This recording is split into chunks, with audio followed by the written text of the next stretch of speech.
Hello, my name is Vanessa Bright. I'm a psychoanalyst, and in this video I'm going to answer a question that I get a lot, and that is, how frequently should psychotherapy be done and why?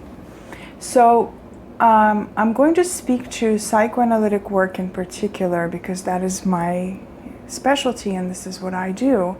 And the way psychoanalysts work, and a lot of the psychodynamic psychotherapists work, is on the premise that it is the relationship that heals. And that's Irvin Yalom's quote. He's a wonderful analyst.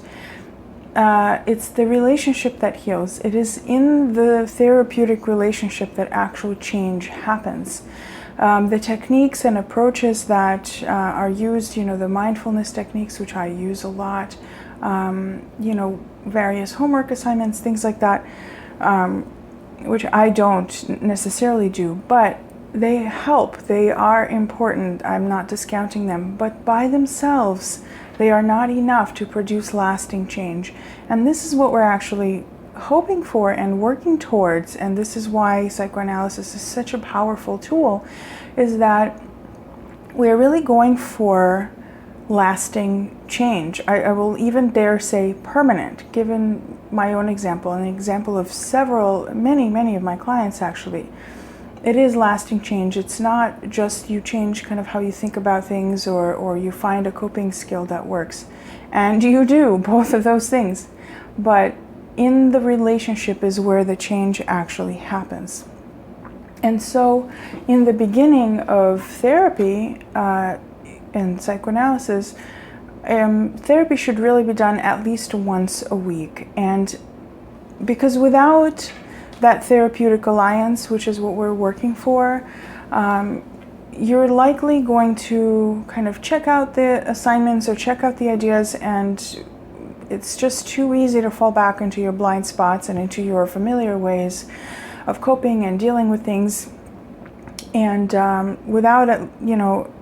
without frequent enough, and that's a week, at least at most a week between sessions, it's just so easy to fall into those same familiar traps. And I know for myself, I read dozens of self-help books and psychology books, and they've helped me tremendously, and I still recommend them to all of my clients who really want to read self-help books because they are important.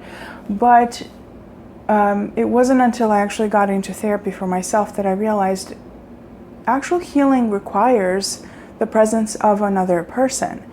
And I firmly believe, and the research does support this, that getting to know yourself deeply requires the presence of another person. This is how we start out as babies. We need that mother, that first parental figure that holds us the most, and to tell us who we are, to help us understand ourselves, to help us find ourselves, to know what we're feeling, what we're going through, to label, to name things, to hold us.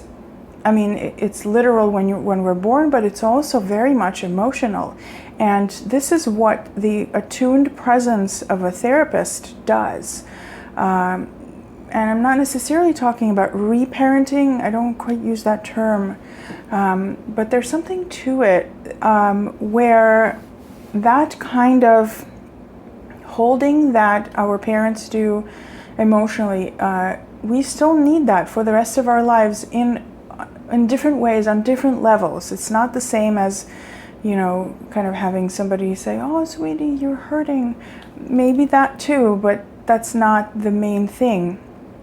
You need that focused, present attention of another person that's trained to hold your feelings, to hold their own feelings, to not necessarily kind of project all over you, or hopefully not at all.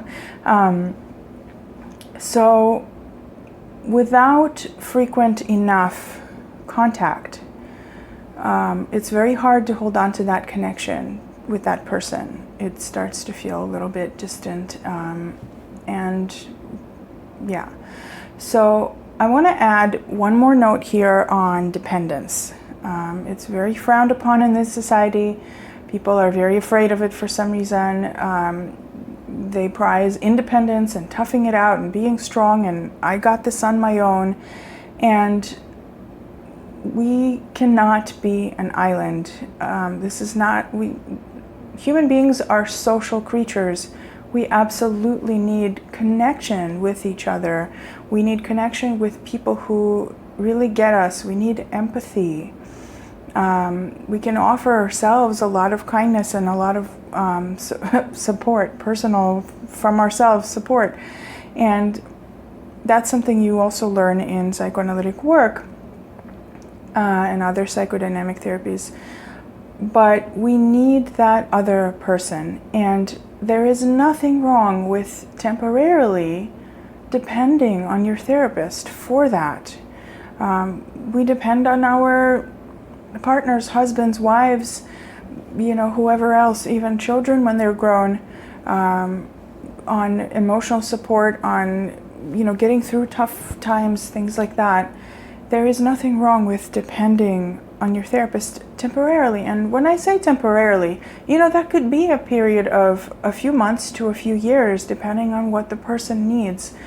It's important. There is nothing pathological about it. I don't know how else to really reinforce that, because that the airline thing of you put your oxygen mask on first and before you help other people, that really applies here. Is when you get your own needs met emotionally is when you can actually then be truly present for the other people in your lives. And so when you think of dependence, or when you think of I come to therapy, it's so selfish.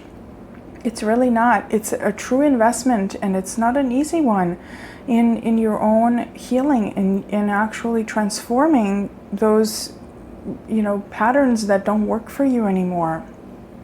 And this is why I believe in psychoanalysis so much, in that it is the presence of a truly attuned person to your deepest experience, so that you can then go and feel safe enough. This is another really important keyword: safety and trust.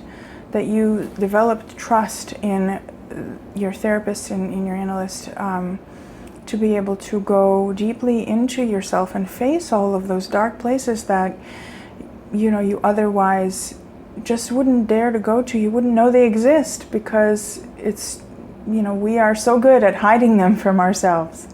So yes, to recap, this wound up being a video about a lot more than just how frequent to come to analysis or therapy, because the reason for that frequency goes into how psychoanalysis works and why it works. And so I hope you found this useful.